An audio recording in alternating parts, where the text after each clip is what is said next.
We are excited to be back once again, where we discuss topics beyond being award-winning educators from the perspectives of friends, mothers and wives, citizens, and health-conscious women. That's right, Sharifa. Our impact goes far beyond the walls of the school.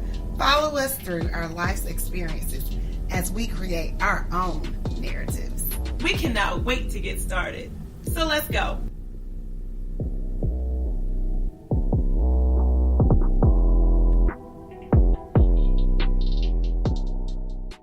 And we're back. Now, you said that there was something we forgot to talk about. So we needed to make a whole nother podcast to talk about this big thing. Yes. This is our Teacher Talk episode. Which the last one seemed a little bit teachery, but definitely this one is hardcore for the teachers in the back. Yes. So, Sharifa, would you rather have a raise or reduce class sizes and resources? I feel like that is a very easy question to answer. While teachers don't get paid enough, if I was making the same amount of money and the raise wasn't like put me into six figures, then I would choose class sizes. So if they were not like doubling or adding a fourth to whatever I make. Right, that's $50 a month. That ain't, no, you gonna give me an extra $1,000? Nope.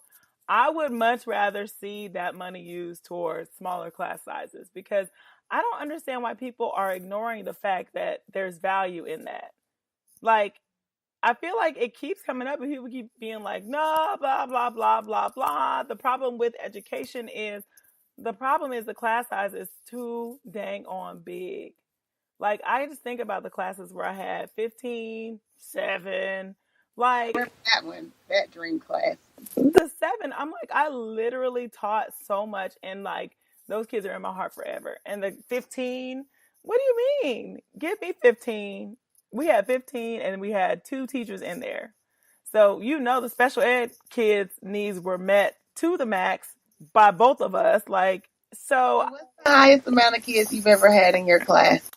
42. So the highest for me was 33, but there were 33 7th graders. I have 6th graders. I had 42 by myself, not even a co-teacher. Yeah, I didn't have, and I was a first year teacher. Girl. So I didn't get it at the time. I'm like, because again, first year teacher, give me whatever. I'm thinking this is the norm, honey. But, when they took those little 3 out and put like a 30 kid cap, I was like, 30? It's so different. I was like, oh my gosh, those 3 kids are gone. This is so different. I feel so much better about life. But then, reflecting back, the smaller classes, as we kept going, they kept reducing. So like 28, 29, like they just kept taking 1 and 2 away. But it really, those little few extra kids make such a big difference. So we're not even talking about drastically reducing class size. Like, if you can take 3 to 5 off my hands, like, honestly, that does make a difference. And when I first got started, that was the encouragement behind being gifted certified, was that they would cap your classes. The FTE count for a gifted class was supposed to be only 21. But now in my school, the gifted classes are packed out more than the on-level classes. So you don't even want to teach gifted because it's like, I'm going to have how many? 30, 40, 50, because they don't want to make a new section. They want to have them all in one class. And that's it, which doesn't do well for anybody. No teacher, no special ed. And, gifted is a compartment of special education. And they don't recognize that really. And they don't really pay attention to any special education, period. So I think that, you could gather up all of our extra $1,000 you was going to give us and make a whole new teacher. that would change like a lot of teachers' lives as far as that year is concerned. And I'm not talking about just one. I'm talking about make sure that you have a nice amount, a nice small, like 20. I'm thinking 20 is a great class size to be able to get stuff done. Or groups of 5, child. Yeah, yes, girl. Groups of 4, honey. You could raise that because really, we talking about an extra. If we're saying extra $1,000 a year, we're really talking about, like you said, $50 on a paycheck. Girl, but some people will be like, yippee, and realizing that was not even enough to put a dent in your world. Like, you're not going to get to go on any extra vacations, whatever, because of that. And then all the while still suffering in the classroom. Suffering. And the other thing is that, well, go ahead, because I think you're going to talk about what we're going to talk about. So I was just about to say the second half of that question was the resources. So what resources would be the resources that would make a teacher's life easier? See, and that's where I get a little bit thrown off, because I've been at this school so long that it's like we're so used to making something out of nothing that the resources, we can figure that part out.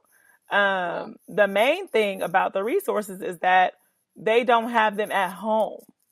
So if they could figure out a way for our students to be able to access the same resources they have in class at home, then of course we can make a difference. But like, we can have all the resources, we can have all the iPads all day in school, but when they don't have it when they leave us, like we're missing out on opportunities for homework, on opportunities for remediation, on opportunities. So that makes the teachers work even harder in the school day, where we really could provide for I read somewhere there was a whole neighborhood that got laptops and Wi-Fi for the whole neighborhood. Like they put the Wi-Fi on top of the school and all the kids got laptops. It was in Atlanta somewhere. And I was like, that makes sense. It's a 3-mile radius that they even attend the school.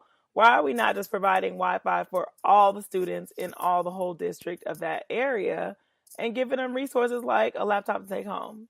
Then there's no excuses, and there's no, I don't have, I don't this, I don't that. Like, you do. We know you do. I don't know. So yeah, I feel you on that for sure. Like, I'm with you on the supplying resources for the students.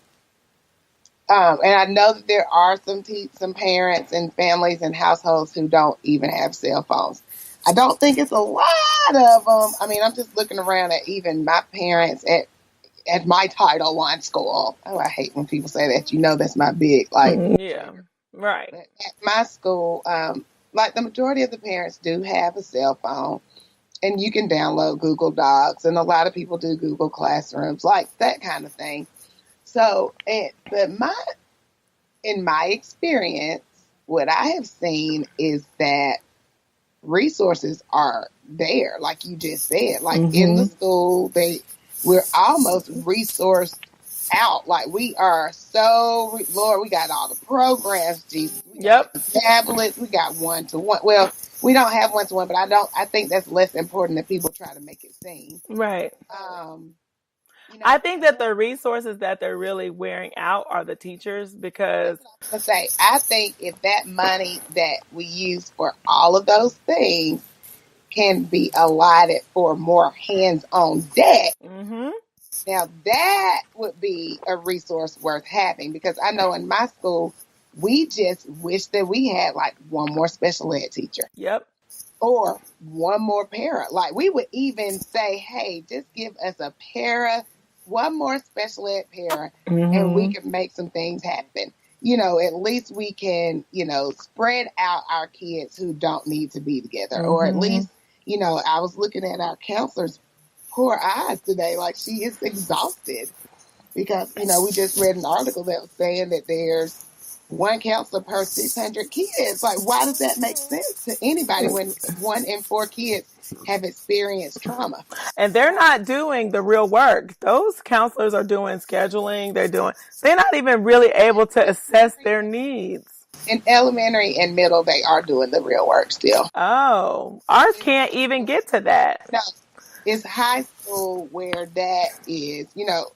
I used to feel sorry for the counselors at the high school with me because they used to say, we wish that we could go and, counsel the kids. And we're even getting to the point where we're getting, Willowbrook is like a mental health facility through Tanner.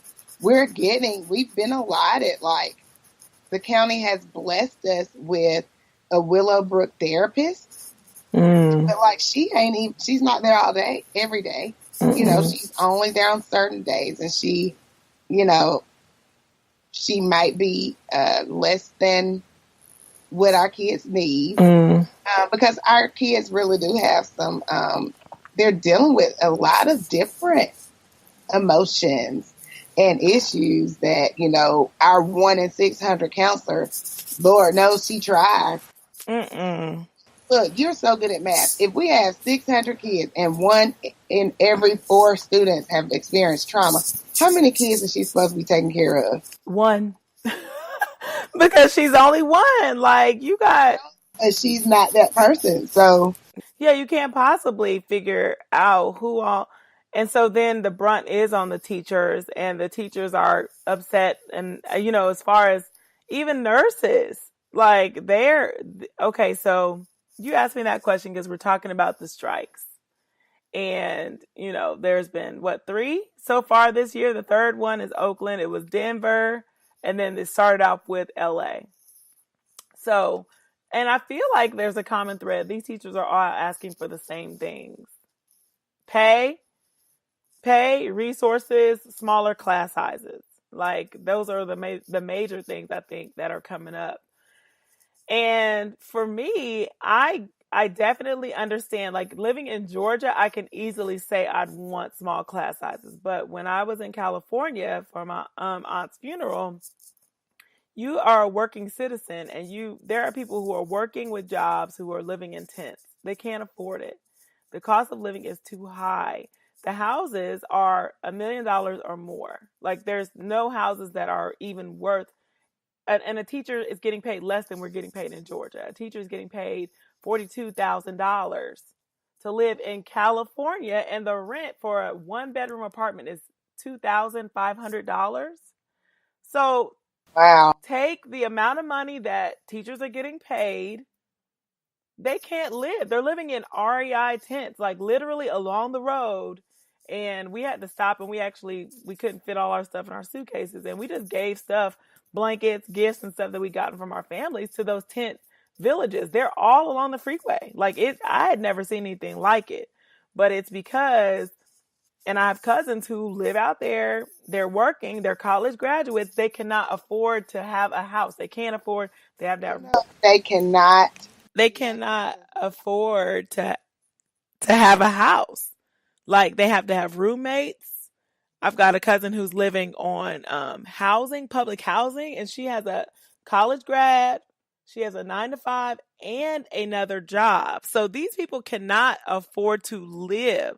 So what they're expecting is for them to commute from like 2 hours away, where they can afford their housing, to Oakland. And it's like, you spending 2 hours on the road to get to a job where you're not getting paid. The kids are have gone through trauma because they probably homeless too. Like, and then you got to go home and do it all over again. Like, it's sad out there. It's really crazy.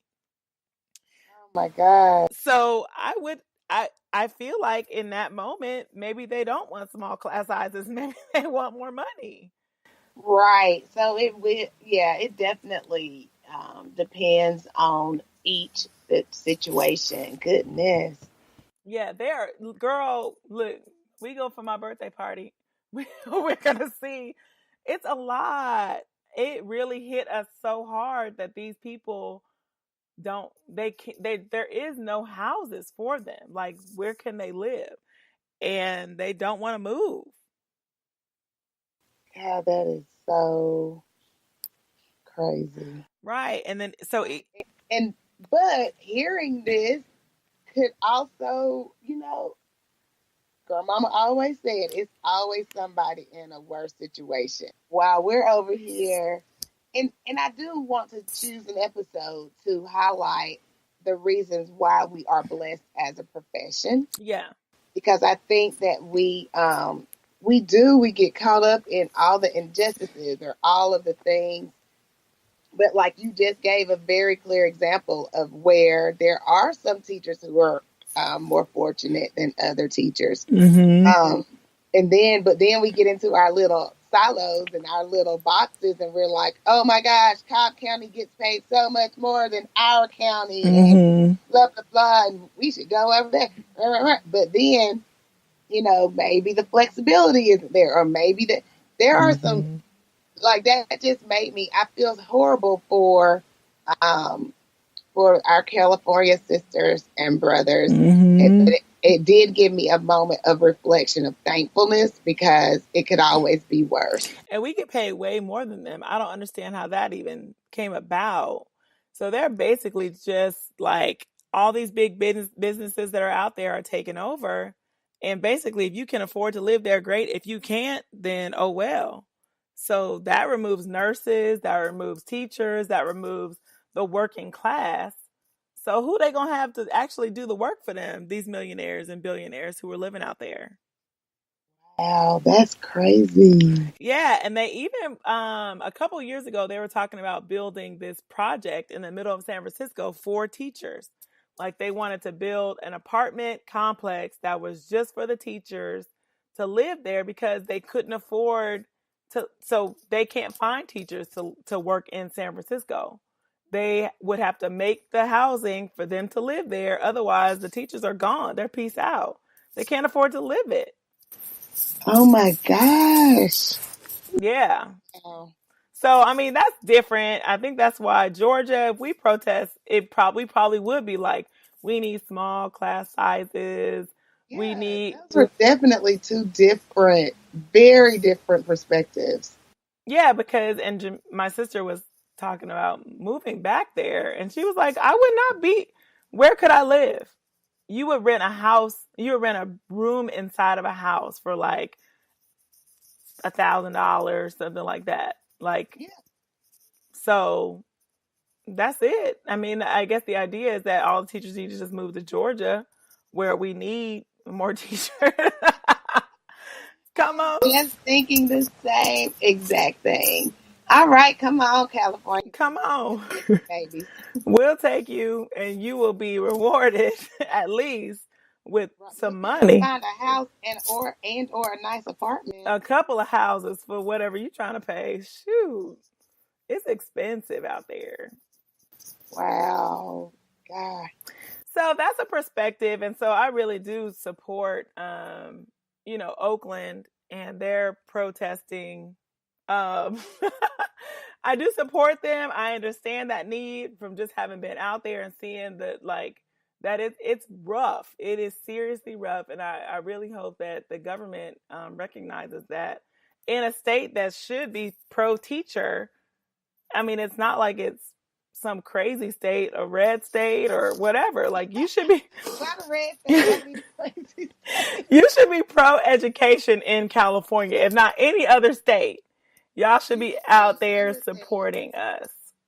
California is definitely more forward thinking as far as things like that are concerned, but that is interesting that that's not the case with this topic or this group of people. And LA, it wasn't the same with them too because they wanted the same things.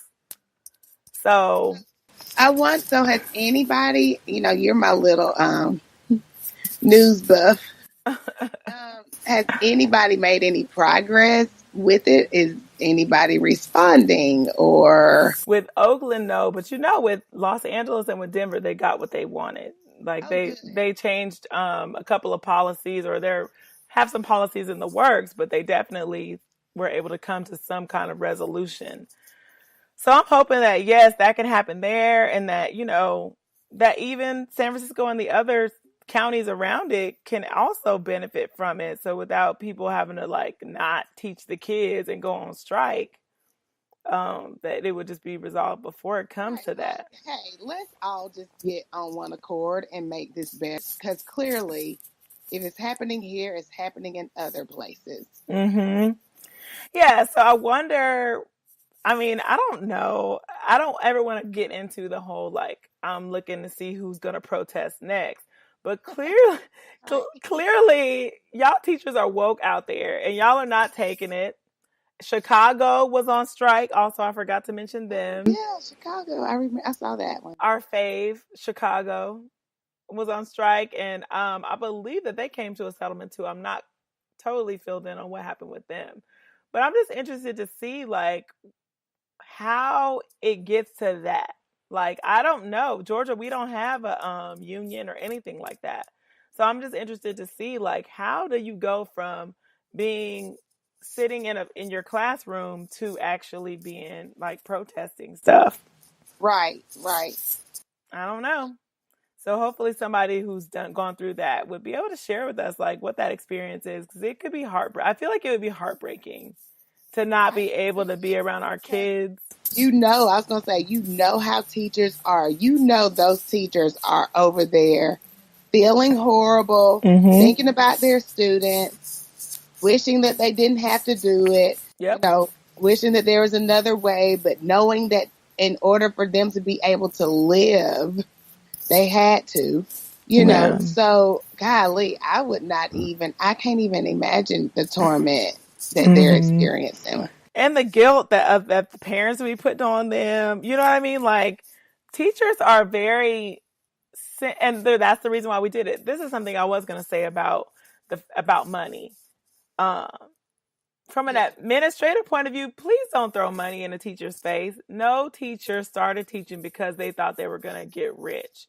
So the fact that administrators continuously say, we'll pay you to come in on Saturday, we'll pay you to do this, and it's like, that's an insult. Nobody came here for that. Like, nobody really, I don't think, to the bottom and the heart of it, that any teacher really started teaching so that they can get rich.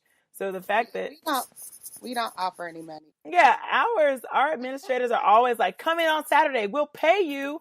And it's like, I would come in on Saturday if I had it free. So the fact that you acted like you gonna pay me something that's not even my hourly rate is an insult. Like, no, we'll come in if we can do that. If not, if we're working another job or if we have other things to do, then no. But they get so mad when we say we can't come in for pay. And I'm like, clearly. Well, I guess from an administrator standpoint, I don't know that they're doing it as a come in and waving this dollar at you. Like, come on, girl, get this money. Right. Like that. I think that it's more so of we want to show you that we value your time, so it'll be a paid Saturday because this is your personal time. So because we're asking you to do this, we don't want you to think that you're coming in without any type of compensation because you already work a lot of hours and you already stay longer than you have to. You already are working at home. I think that's the perspective from which they come. I don't think I think they would feel, I think an administrator would feel as if they had done a teacher wrong by not offering the money. I'm for real. Like, I mean, I know I can't speak for every administrator, but that's the vein in which I took it. Like, that's what I thought when administrators used to say it to me. Right. And I get it. You better. Since you paying me on a Saturday, I come in because it's my Saturday. Right. That's how I used to feel. No, yeah, and I totally get that part, but I also feel like don't punish us because you offered us money to come in on Saturday, but we still can't come. Like, punishment though. Oh, now you got to now you got an extra planning. You can't do your planning. You got to do this planning thing because you couldn't come on Saturday for pay. So now you're about to have an extra planning to do that work. And it's like, but if you were offering to pay me for it, then now you're going to take that off the table and make it towards my everyday expectation. we have a lot coming down the pike, and I definitely want to talk about how inequities in education exist amongst teachers. I want to talk about how if you are from at a Title I school or a struggling school, how your experience as an educator will be totally different from someone who has never worked in that sort of environment. Eventually, we'll get to that. Oh, yeah, it's coming, girl. But those expectations are real.